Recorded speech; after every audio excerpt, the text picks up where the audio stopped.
We are so thrilled to have you all here for a conversation with Allen Crawford, creator of A Wild Promise, an illustrated celebration of the Endangered Species Act. My name is Arian Wilkham, and I am so excited to be a part of the conversation today. A bit about me, I'm an avid nature lover, dog owner, and supporter of the environment. I am thrilled to be working at the National Wildlife Federation and have the chance to work with our incredible community of supporters. Speaking of those supporters, today's event is a very special opportunity for our greatest supporters, our Wildlife Champion Circle members and our Legacy Society members. A huge thank you to all of you for your support of this important work and for being with us today. With that, I'd like to share a bit about today's program and special guest. As many of you know, 50 years ago this past December, after years of work, the National Wildlife Federation helped pass the Endangered Species Act. Under this act, the federal government has the responsibility to protect endangered species, threatened species, and critical habitats. The Endangered Species Act is so important because, as you know, once these creatures are gone, there is no going back. Losing even a single species can have disastrous impacts on the rest of the ecosystem. The effects will be felt throughout the food chain and beyond.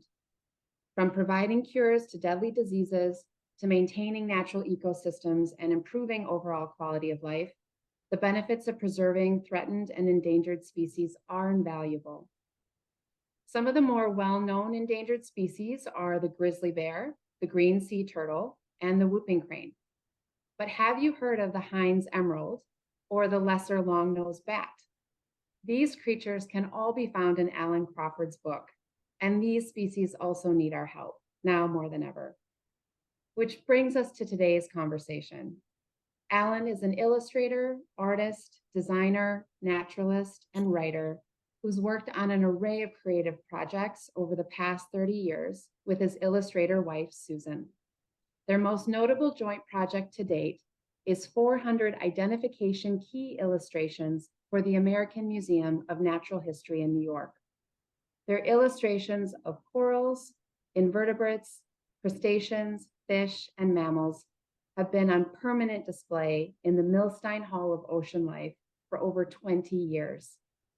His book, Whitman Illuminated, Song of Myself, is an illustrated edition of Walt Whitman's epic poem.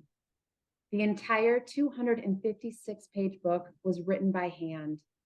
It won numerous awards, including a gold medal from the Society of Illustrators and Best of Show in 3x3's International Show number 12. His newest book, A Wild Promise, is a celebration of the Endangered Species Act's 50th anniversary. It contains over 100 illustrations and an introductory essay by acclaimed writer and conservationist Terry Tempest Williams. Allen, welcome.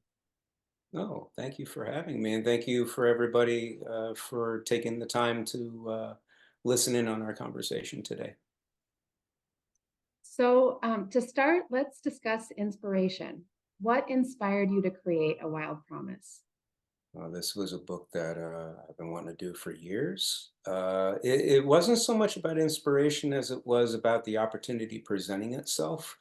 A lot of factors had just come into alignment all at once. One of it was the ongoing open door policy that Tin House Books had towards me personally, which is very generous and very kind of them. I do not have a literary agent, but I do have an open door at Tin House, and that's just as good in my book. And so I presented them with the idea of doing a book on extinct species. But then during the phone meeting that I was having with him, it came to light that we were on the cusp of the 50th anniversary of the Endangered Species Act. And that pretty much determined the course going forward for the project. I think everybody was in unanimous agreement at that point that we couldn't just let that go unobserved and uncommemorated. And also the avid participation and enthusiasm by Terry Tempest Williams to do the introduction to the book, because Terry is a long-standing known Mm, quantity in conservation circles, and she's been a lifelong champion of conservation in her particular corner of the country, that being the high deserts of Utah and the Great Salt Lake. And so having her on board the project really gave it the heft that it needed in order to reach a wider audience, and frankly to make the book more marketable from a business standpoint. mm, They are a publisher, and they have to make their money back on these things. So that all made it not only viable, but something that they felt that was necessary to do. They mm, felt about it the way that I did, and they were just as passionate as I was. So I was very grateful for the opportunity. mm. Yeah. So, how did you choose which animals to illustrate for the book? That was a collaboration between myself and my editor, Maisie Cochran. Uh, Mm, we were very much of the same mind in the sense that we wanted the book to be an illustrated case for the continuation of the ESA. And so we wanted to make sure that, of course, you're going to have the iconic species like the American alligator and the bald mm, eagle, which both of which are huge success stories and are now delisted because of their recovery. I think the last count that they've done, last estimate, population estimates for American alligator, something like 5 million mm. individual alligators, which is incredible. So It is they've made an incredible. incredible comeback, which is, but they also wanted more obscure species. There are snails in the book, there are beetles, there are snakes, butterflies, just about, there's even a coral and a carnivorous plant in there. So there are the iconic species, but some are more obscure. You also have some species that are still on the edge, but probably would have been lost decades ago were it not for Mm, their inclusion in the ESA. And then you also have a couple a smattering, I should say, of species that are being currently considered for listing in the ESA, like the pine barrens tree frog and the Venus flytrap. Yeah, yeah. So mm. I also, being a botany person, I also felt strongly that we should include plants in there as well. So I've managed to, in the margins, in the bottom of the afterword and the introduction, you'll Yep. see a sly little inclusion of endangered plants that I've had personal experience with, especially bog and swamp plants from Mm, my corner of the country. I Yeah. love that. Can you tell us a little bit about the research you did to capture the features and habitats? Well, a lot of it was done on I had to look an awful lot, do an awful lot of research on the individual species in order to make sure that the information was correct. And even then, I didn't get a lot of it right. So the fact checkers were essential in the making of this book. But my primary source for my information was the federal listings on the Fish and Wildlife Mm, database. So and also the fisheries, national fisheries. So mm, going through all of that information, making sure that I had the right binomials, the right common names, the right mhm. ranges, population counts, their current status, all those were the key criteria that I was trying to include in the text, in the field of text, that kind of intermingles with the likenesses of the animals and Mm, plants that I'm putting on there. So that was pretty crucial, and also finding useful uh, photographs for reference for these animals. A lot of what I do as an illustrator, I make up out of whole cloth, but in this particular case, this particular project required that I get certain details correct in the rendering of these species, because some of these species are subspecies. So there are mm, little details in the features of the animal that had to be closely observed in order for them to be distinguished from the other species that they're closely related to. So you didn't Mm. want to put too much detail into them, but you also didn't want to hang back and make a more general uh, depiction of the species, because then it would Mhm. get confused with other ones. There's an awful lot of hair splitting when you get to these finely attenuated ends Yeah. of taxonomies, so you have to be very careful with that. Yeah. Yeah, I was struck by the images are so beautiful and they're so unique. And just thinking about that process for you and balancing artistic expression and scientific accuracy, I can see how that would just be splitting hairs and sort of fluid a Yeah. bit as well. Well, the way that I look at the project is from a devotional standpoint. I almost look at it as an illuminated text, almost like a Mm, like almost like a medieval monk would. You know, mm, uh, mhm, I prefer, I try to, in this particular instance with this particular project, I tried to straddle the divide between a likeness and an emblem. mm, So I wanted to make almost like an icon of, like a devotional icon of each one of these mm, species, as a tribute to that species. Um, so that was, I'm not really a naturalistic illustrator. I have friends and colleagues who are and are brilliant at that. I just don't possess that level of talent that they do. I think uh, Matt Peterson is one of them. He's absolutely brilliant. He and a Ty different kind Monk. of talent. Yeah, Cy Montgomery, he's just, you should see him do turtles. I mean, they just Mm, look like they're gonna just crawl right off the surface of the paper. He's mm, just brilliant. But I just don't, I can't do that. But my interests are, my problem is I also love,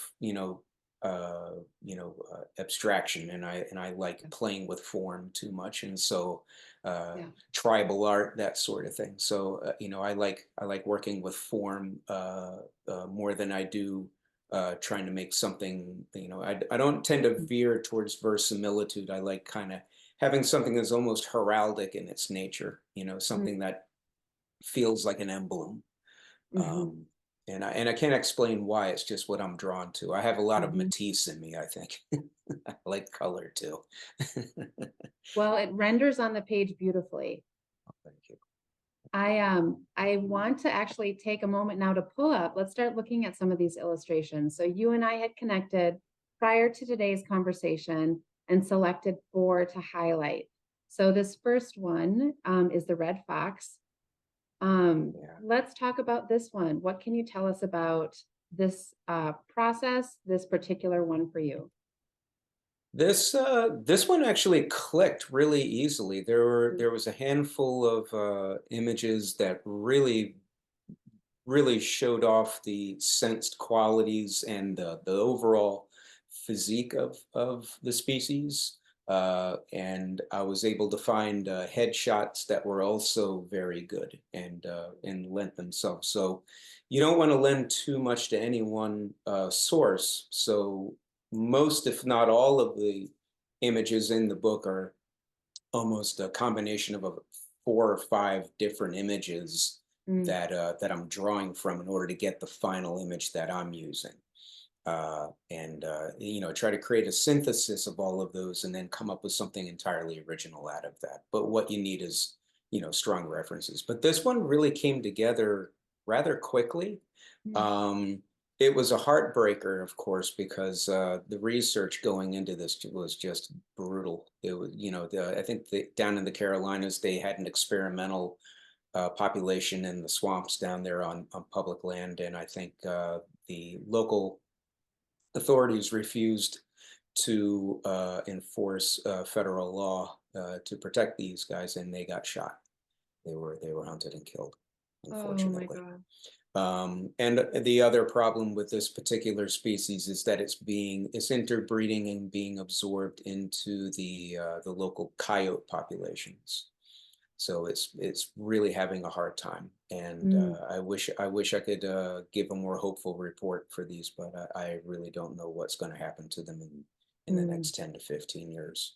But they have an awful lot in common. They're analogous to Florida panthers in that they're more light of build, they're lankier, they have longer mm, legs. They're built more for a swamp habitat. Lots of water, being able to, so they sacrifice a little bit of that physical power that, say, a gray wolf would have in mm. favor of agility and dexterity.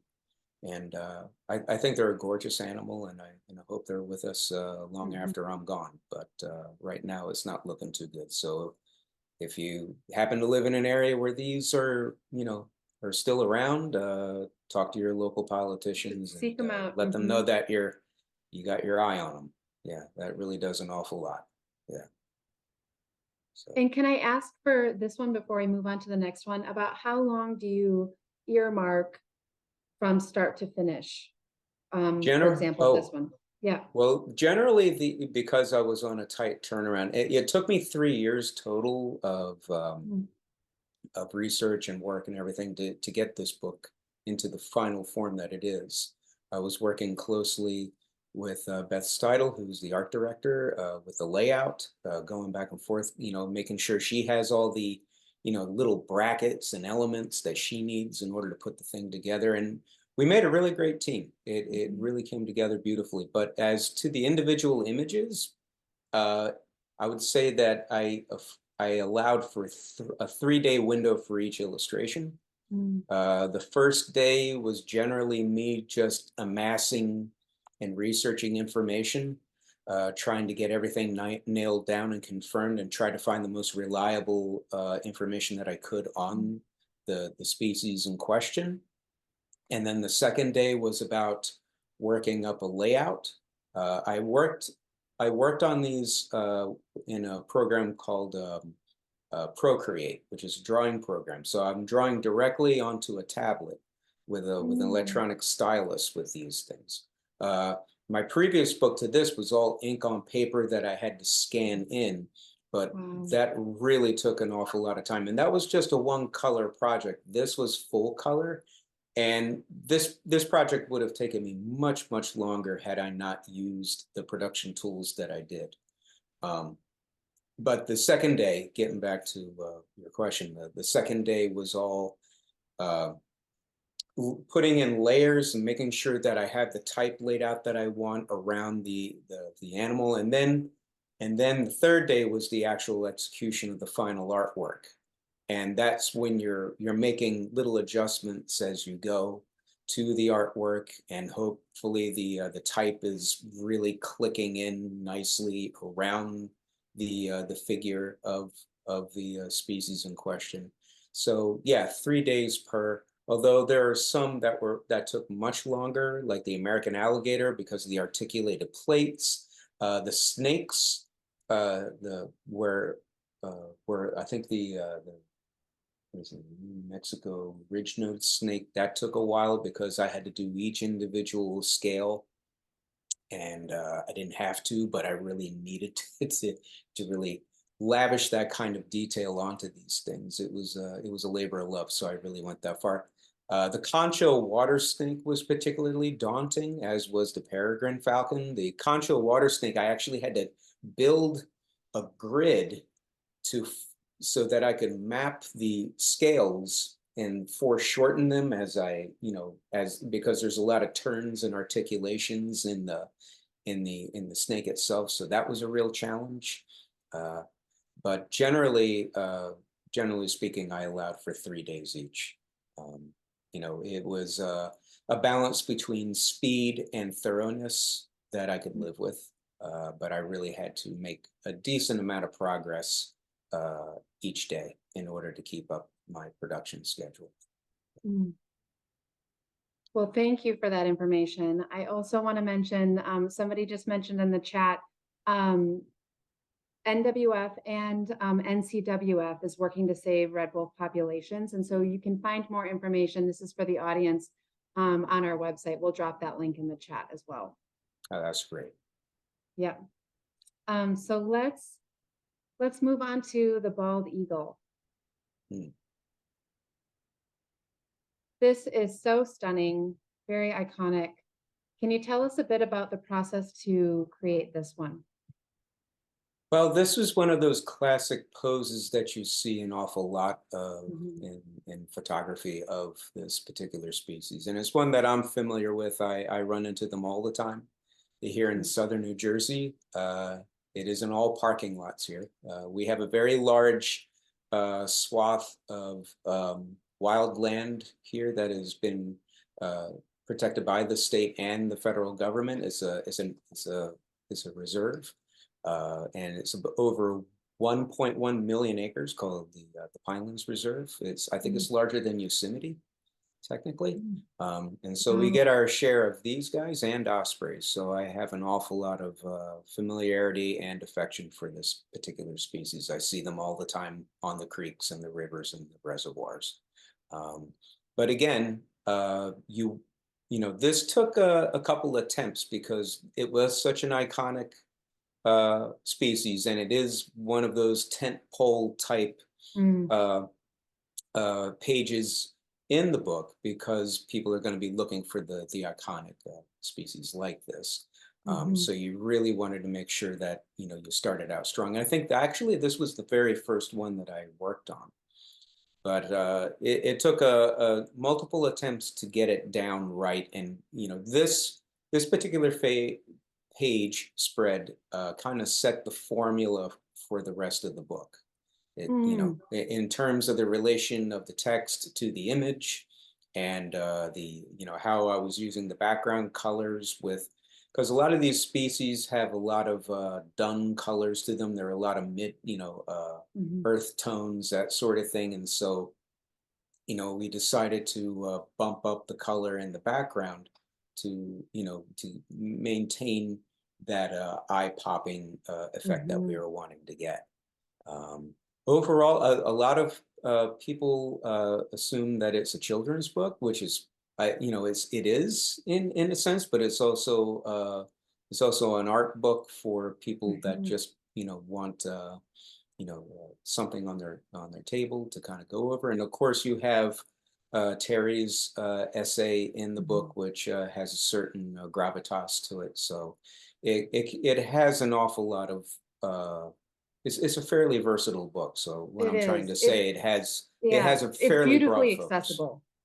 Yeah, I tried to make it so that anybody who had any interest in the subject could Mhm. get something from the book. That was the conceit. Um, and I'm happy Well, to it's, report that that's exactly what I'm hearing. yeah, People's kids are, they're flipping through the book, and then they're saying, "We got to do something," which is yeah. exactly what I was Mhm. hoping for. So I couldn't be more proud when I hear that coming from It's a parent. beautiful. Yeah. So we have the next one queued up here, the lesser long-nosed bat. This one I wasn't familiar with until I saw your book. Yeah, this It's one. absolutely stunning. Yeah, I love these little guys. They can be completely caked in saguaro pollen when they're really, yeah, they come out at night. Now I had the privilege and the pleasure of staying for almost 3 weeks at the Sonoran Desert Museum outside of Tucson a few years ago. I was working on a map project for them. They needed illustrations for their for their map of their grounds, and it's largely an outdoor museum. Essentially, Mm, they have ringtails, they have all sorts of species there, and so I was given in the evenings to just walk out into the desert there by Saguaro State, you know, Saguaro National Park, and just take in the sense qualities of the sunset and see the bats come out in the evenings, and visit the cactus. And it's really remarkable hearing the needles, the whisper of the wind coming mm, through the needles on the saguaros. They have a very subtle hiss to them. But these are just magnificent bats. We do an awful lot here in the Northeast. Of course, A lot of your audience may be aware of the white nose syndrome that we're experiencing right now. We monitor bat populations here in central New Jersey that are large browns, but there's also little browns. The little browns are about 5% of where they were 10 years ago here. So they are getting hit rather hard. The larger species of bats seem to be holding their own against the infection.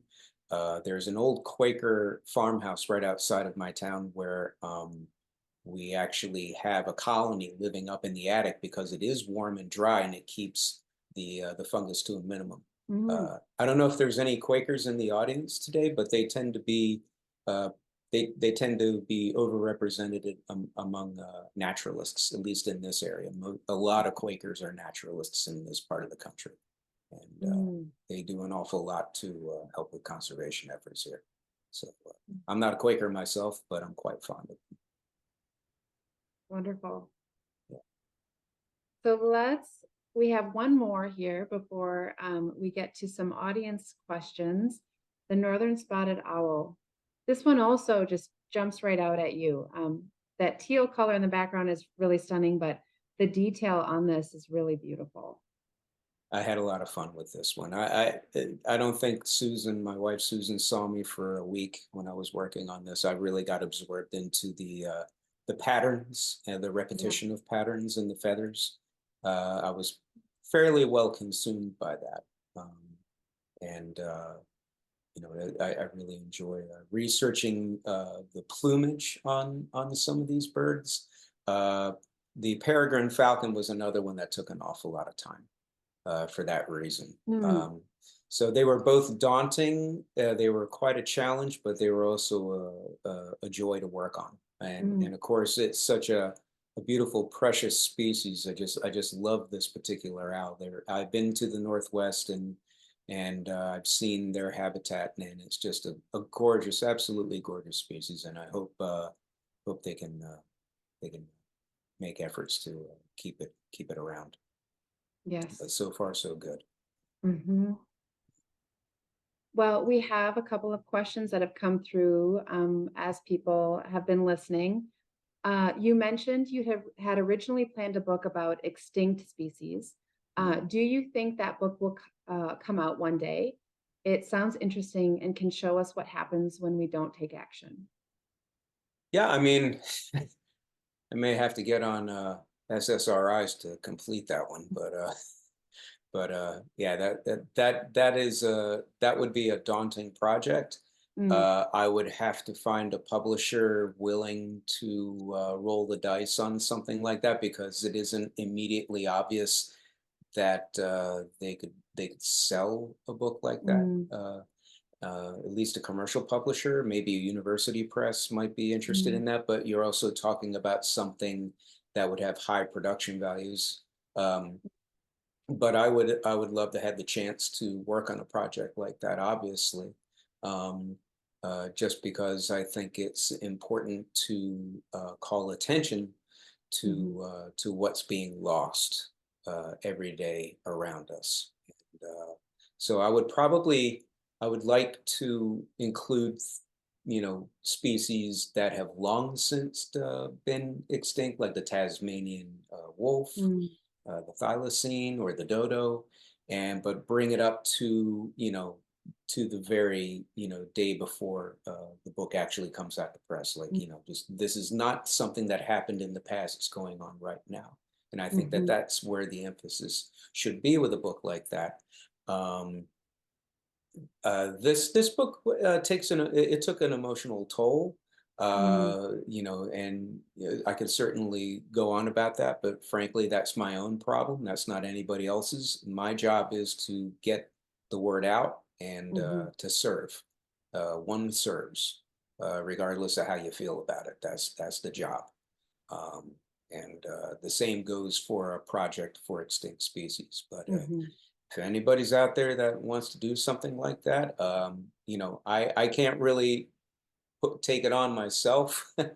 I'm not a publisher, and I'm not really set up for self-publishing. I'm not that well known Well, that I I could. think It speaks but I'd be to happy. people wanting you to continue to create and how Yeah. compelling your illustrations are. Yeah, I would love to keep doing that. If nothing else, I would probably like to do a series of prints Mm, that are of extinct species. I do sell prints from my website of the illustrations in this very book. All of these illustrations in the book are also available as giclée prints on archival paper. mm, And if nothing else, if I'm not able to get a publisher to sign off on a book on extinct species, perhaps I could have a series of prints, high res prints that I could at least get out to people, and mhm. just continue doing that. And that in itself would be almost a sort of book, although it wouldn't have a spine. It would just be a large suite of images. But that is definitely something that's on my list of things that I would like to accomplish, Mm, within the next decade, if possible, if I'm afforded the opportunity. I love that. A question came through, and you touched a little bit on this, I believe, with the bats and a little bit with the red wolf. But can you talk about any opportunities you had to observe live animal models as you were creating illustrations? Mm. That's a little tough because but there are quite a few species in the book that I have personal experience with. Pine Barrens tree frog being one of them. I'm very familiar with that particular species. It's been removed from the ESA list because they found a disjunct population in the Florida Panhandle, but one of the major strongholds of that species is here in southern New Jersey in the New Jersey Pine Barrens. So that's one. Red-bellied turtle is another one that I'm very familiar Mm, with. I'm always getting them. They get tangled up in beaver dams out here, and I'm mm, always out on my kayak trying to get them, getting, especially the large ones. They're like these big, beautiful, inverted punch bowls that swim around in the, and so I had to, so I'm always keeping an eye on them. I do surveys of local snakes, and I also mentioned bald eagles. Um, of course, there are local zoos that you could go to, but generally speaking, most of the references, the visual references were in the form of photographs, uh, mm, whether that be on the Fish and Wildlife database or otherwise.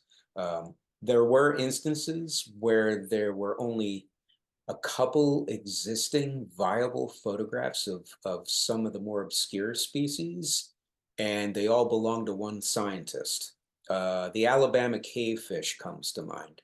There's only maybe 3 existing photographs that you can find of that particular species, and so I had to seek out the gentleman who took photos of that particular species and ask him if he'd mind if I use his images, his photographs as the primary um, reference for the illustration in the book, and he was very accommodating. mm, As were a couple other naturalists who also had photographs.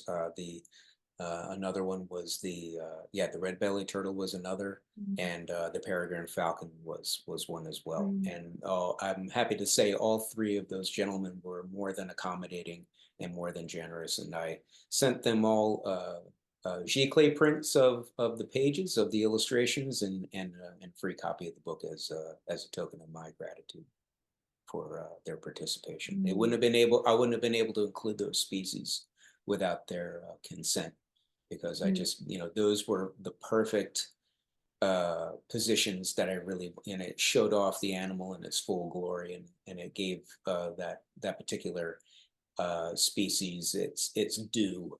It showed it at its absolute best, mm, and so I felt kind of strongly that those needed to be in there. And if the book can do anything to call attention to some of these lesser known species, I'll be very glad about that. There was one species of an almost microscopic tarantula that lives in the moss beds below fir trees in the escarpments down in the Smoky Mountains of the Carolinas in Pisgah, I believe.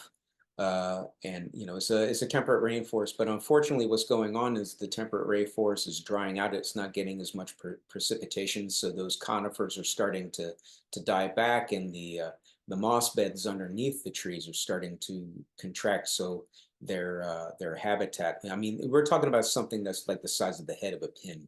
I mean, it must be. Mm. I think it's the smallest species of tarantula in the world, and they're having a really hard time right now. But they're in Oh, the book as wow. well. So Okay. I'm glad to have these lesser known. I have a snail, Tilotoma snail in there. Dragonflies. I try to be as inclusive as I possibly can uh, uh, regarding phyla and all of that. So. Well, we love that. A question has come through about comparing and contrasting Whitman Illuminated, which you created prior to A Wild Promise, and Oh then your yeah, here you go. experience with A Wild Promise. Can you talk Yeah. a little bit about that? Yeah. Well, both of them kind of use uh, this format of incorporating the type into the image and the type also becoming part of the image, which is something that it's a very old form of bookmaking, because if you look at medieval manuscripts and what have you, the text is in many ways is the image. I also think of Turkish manuscripts with the name of the particular magistrate or even emperor. What they call a tugra, which is a form of calligraphy that is so elaborate that it becomes an image in itself, even though it's supposed to convey something like that, something like information. And so I Mhm. was trying to kind of veer towards um, that aesthetic with the Whitman book. The Whitman book was really the watershed for that particular thing. Uh, I kind of go into like a hypnagogic state when I'm about to go under for the night, and I'll get ideas, and I have a notepad right next to the bed in case, and I jotted it down, did a quick sketch, and I got up the next morning and it had legs, and I was like, yeah, that's the way forward. And so I made a mock-up of a couple pages, and when I sign off on a book like these, I am very attentive to the notion that, and it's kind of a nightmare for a commercial publisher to say that I want to make books that haven't really been done before, or at least don't really have uh, an immediate thing that you can compare them to or Mm. liken them to.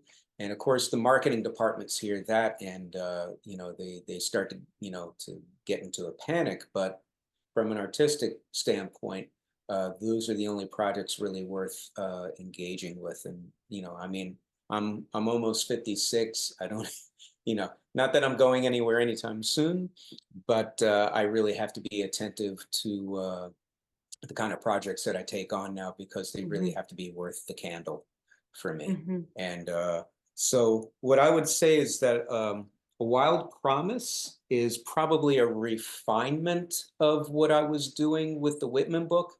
I would Mm. say that the Whitman book had to be a little bit more rough in its aesthetic. I mean, if you look at them, if you put them side by side, and forgive me for being out of shot for a moment, this is a little bit more rough than this is. There's a wonkiness in an irregularity to the Whitman book that is not necessarily as Mm. prevalent in A Wild Promise. A Wild Promise, because it was done on a tablet in a program, in a drawing program, I was able to correct things as I went, but I also it was a different concept too. But although it had the same sort of aesthetic going on, the Whitman book, because Whitman's language was so rough hewn, he was chopping. What's the old adage about Whitman? Whitman cut the lumber for other poets to carve. Mm. Something like that. So, it had to be rough because that was Whitman's aesthetic. And I had to follow what Whitman was doing. And I had to bracket it in a certain way in order to evoke certain images, all that sort of thing. So it's a rougher book all the way around. It's got irregularities in it. Um, and it's a different kind of book than this, even though they have much in common. Mm, But with A Wild Promise, I wanted to exalt the animals and plants in there. It was a celebration. It was almost a tribute to these animals, and so I wanted to make it as beautiful as I possibly could. And so I really tried to polish it up to a degree that I wouldn't have done with the Whitman book, because I needed to respect the aesthetic of mhm, Whitman. And to polish up Whitman is to be in opposition to Whitman's overall mhm, poetic mission. And so I didn't want to do that. Yeah. mhm, So I hope, and also the Whitman book was done with ink on paper.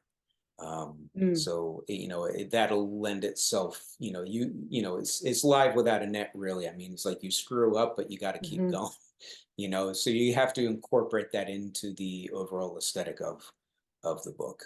You know. Sounds like it was the right book for the right time and the tools that you had at that time. Yeah, yeah, without a doubt. A lot of Mhm, this is serendipity. You kind of mhm, have to go with the flow on some of these projects and allow the circumstances to kind of dictate the form. It just so happened that these two books happen to have analogous forms, but with different ends.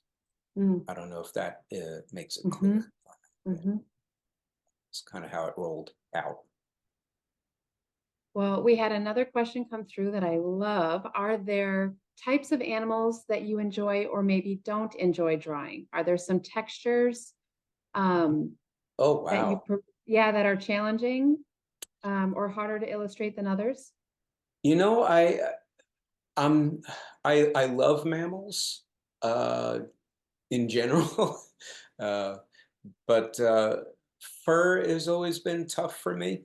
Mm, And I really love doing birds because you have these solid fields of color, and you can really play with profile and kind of push and pull the proportions.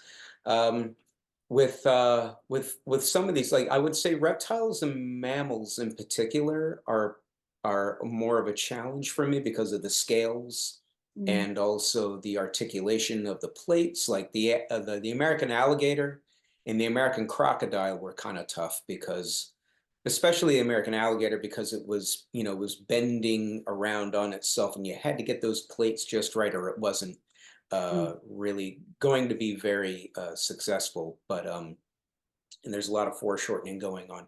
So I would say that the mammals were tough in terms of texture, but the reptiles are tough in terms of just straight up perspective and rendering. Insects are a lot of fun. I loved doing the the Heinz Emerald dragonfly. That was a lot of great fun. And I also really enjoy doing birds because you can really do these solid fields of color and really mm. indulge your appetite for that. Uh, so when I ran out of the birds and the insects, I was like, it's going to be a rough month. you know. So it's nothing but mammals all the way until July. Oh boy. Yeah. And like I said, my wife Susan is great with that sort of thing. She's great. When we were working on the identification key project in for the Museum of Natural History, I would do the crunchy stuff and she would do the squishy stuff. She would do the Mm, siphonophores and the jellies, and I would do the crabs and the crustaceans, and that's kind of how it broke down. Uh, yeah, I like nice crisp outlines that I yeah, can kind of play with. you complement each other well then.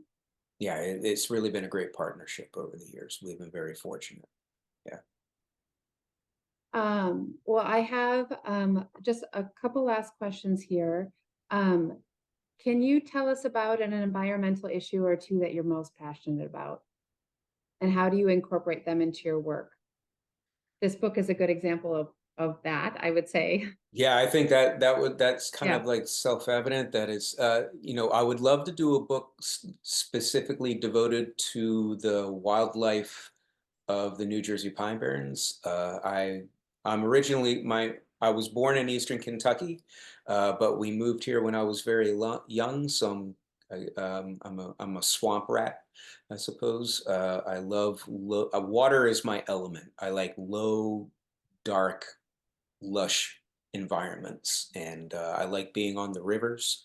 And so anything that lives in that kind of environment, carnivorous plants, orchids, I don't know how much people, I don't know how aware people are of that particular area, but it's got a very specific set of criteria that has to be met in order for you to be able to survive there.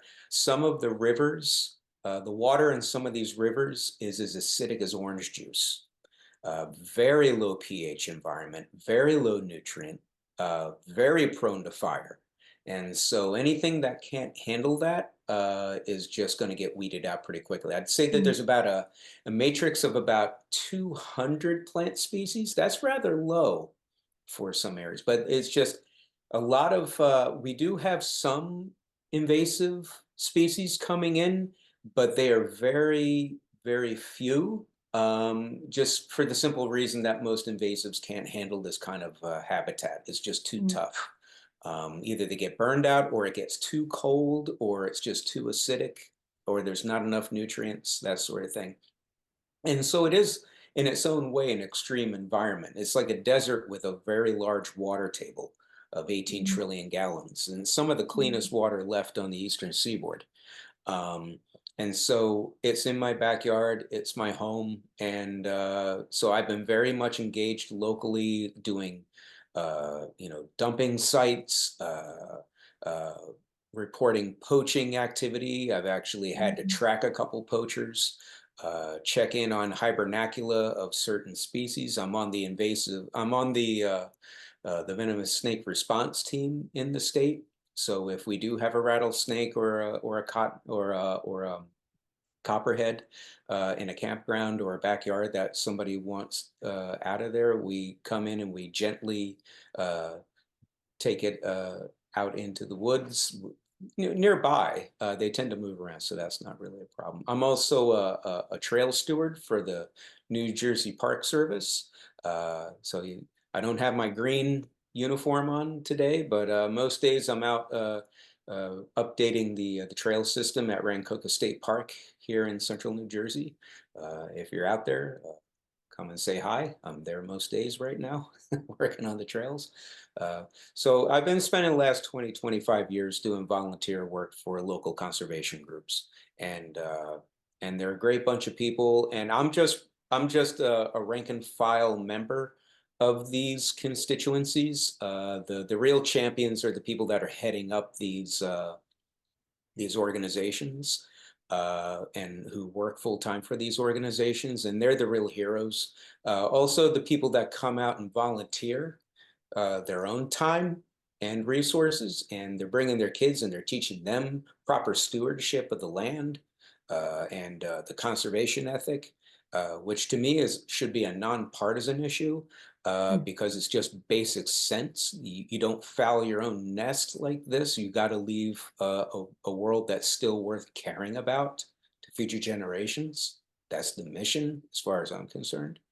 I may not live to see the effects of my works or my small contributions, however modest they may be, but that's not the point. The point is that this is work that needs to be done, and it doesn't matter how I feel about it. It's got to be done. That's the mission, and I would encourage other people to get involved locally as well. There's not a whole lot to the average person like myself with limited time and resources can do about what's going on the other side of the world, but you can do something about what's going on in your own backyard and is having a direct effect on your life.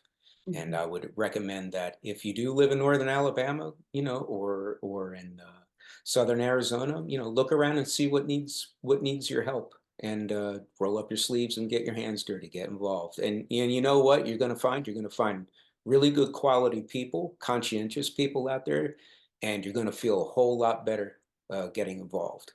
Mhm. It will be good for your back and your legs, and it'll be good for your soul. Yeah. Well, I just want to thank you for sharing your creativity with us in this conversation and through the book and your example. I think you are a beautiful example of what you can do in your own backyard, and also being, part of communities like NWF who are working to advance the conversation at the policy level, and at the macro level as well. It's been such a joy to connect with you. It's been an honor. Thank you for having me.